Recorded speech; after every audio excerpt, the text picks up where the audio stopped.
పెదపుడి మండలం గొల్లల మామిడాక శ్రీ మణికంఠ స్వామి దేవస్థానంలో జరుగుతున్న శరన్నవరాత్రి ఉత్సవాలు అంగరంగ వైభవంగా కొనసాగుతున్నాయి. ఉత్సవాల్లో భాగంగా 7వ రోజున కొలువై ఉన్న జగన్మాత కనకదుర్గ అమ్మవారు మహాచండీ దుర్గమ్మ అలంకరణలో భక్తులకు దర్శనమిచ్చారు. తెల్లవారుజామున అమ్మవారికి విశేష గాజుల అలంకరణ చేశారు.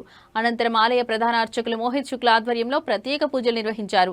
ఆలయ గురుస్వామి లయన్ డిఆర్కే రెడ్డి మాట్లాడుతూ 7వ రోజు అమ్మవారిని మహాచండీ దేవి రూపంలో ప్రత్యేకంగా పువ్వులు రంగుల రంగుల గాజులతో అలంకరించి విశేషమైన పూజలు నిర్వహించామని తెలిపారు. అమ్మ దయ ఉంటే అన్నీ ఉన్నట్లేనని ఆయన పేర్కొన్నారు.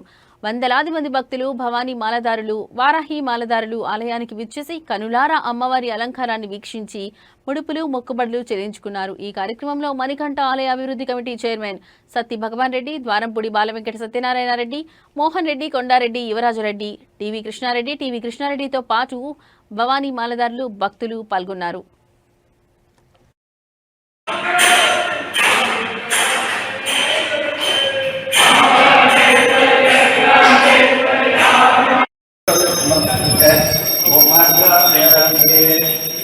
गोपाल